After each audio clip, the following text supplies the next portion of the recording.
আমি এখন যেখান থেকে ভিডিওটা করছি বাইরের সমুদ্রের কন্ডিশন যদিও এরকম দেখছেন, এখন সমুদ্র যত বেশি খারাপ হবে, যদি বাতাসের প্রবাহটা আমাদের অনুকূল বা প্রতিকূল এরকম দুইটা ফ্যাক্টরে হয়, ধরুন আমরা যেদিকে জাহাজ নিয়ে যাচ্ছি বাতাস তার অপোজিট দিকে আমাদেরকে পুশ করতেছে, তার মানে কি আমাদের জাহাজের যে ইঞ্জিন থাকে তাকে ডাবল কষ্ট করতে হচ্ছে। একটা হচ্ছে এই যে স্রোতের বিপরীতে চলার জন্য, আরেকটা হচ্ছে ইঞ্জিনটাকে ঘোরানোর জন্য। তো তখন দেখা যায় আমাদের এই ইঞ্জিনকে কাজ করার জন্য ডাবল ক্ষমতা প্রয়োগ করতে হয়। তো এখন যদিও সমুদ্র উত্তাল, কিন্তু ততটা উত্তাল না যতটার জন্য ইঞ্জিন তার কার্যক্ষমতা হারিয়ে ফেলতে পারে।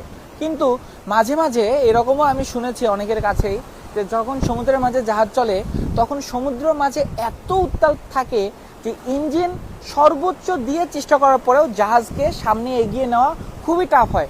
তার কারণ এখানে দেখেন পানির ফ্লোটা আপনি যদি খেয়াল করেন তাহলে আপনি বুঝতে পারছেন, এই যে এটাকে যদিও শান্ত মনে হচ্ছে, ও একটু দেখেন আমরা এই যে স্রোতকে ভেঙে এভাবে যে জাহাজ নিয়ে চলছি, যত দূরে আপনার চোখ যাবে এভাবে স্রোতটা এভাবেই চলছে।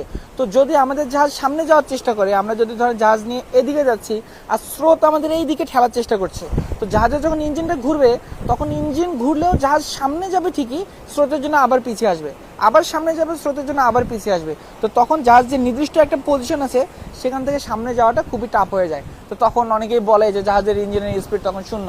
তো ভিডিওটি কেমন লাগলো অবশ্যই কমেন্টে জানিয়ে দিবেন। ধন্যবাদ এতক্ষণ ভিডিওটি দেখার জন্য। আসসালামু আলাইকুম।